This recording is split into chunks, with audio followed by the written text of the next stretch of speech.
Normal na araw, maayos na binabagtas ng mga motoristang ito ang kahabaan ng Commonwealth Avenue. Sa hindi inaasahan, biglang lumitaw ang lalaking ito dahilan para magkabanggaan ang lalaki at ang motorista. Hindi na rin nakaiwas pa ang kasunod nitong kapwa motorista at tumama na rin sa nauna.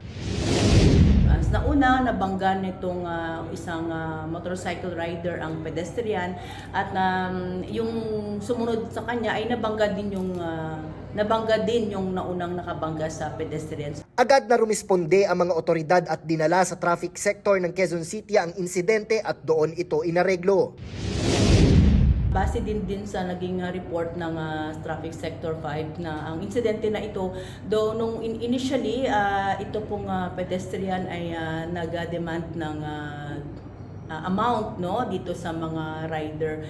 Pero kalaunan sila ay nagkasundo na itong mga rider ay kanya-kanya na lang magpagawa ng kanilang mga nasirang motor at ganun din ito pong pedestrian ay sinagot na nila yung pagpapagamot dito.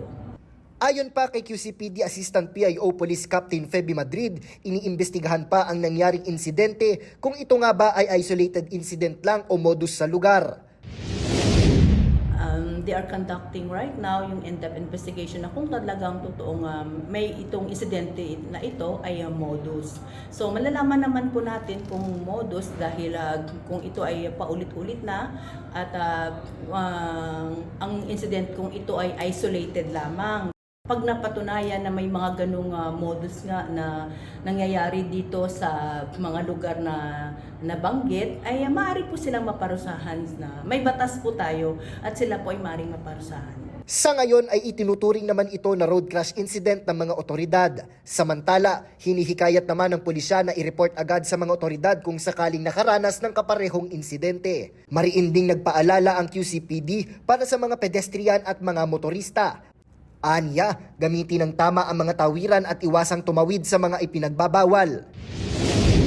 Gamitin po natin yung pedestrian at dito naman sa Commonwealth dahil ito ay isang napakalawak na kalsada at wala pong tawiran dyan. Meron pong mga footbridge na nakalagay yung overpass. So doon po tayo dapat tumawid. Nauuna sa balitang totoo at laging bago. Jap Regala, alauna sa balita, Congress TV.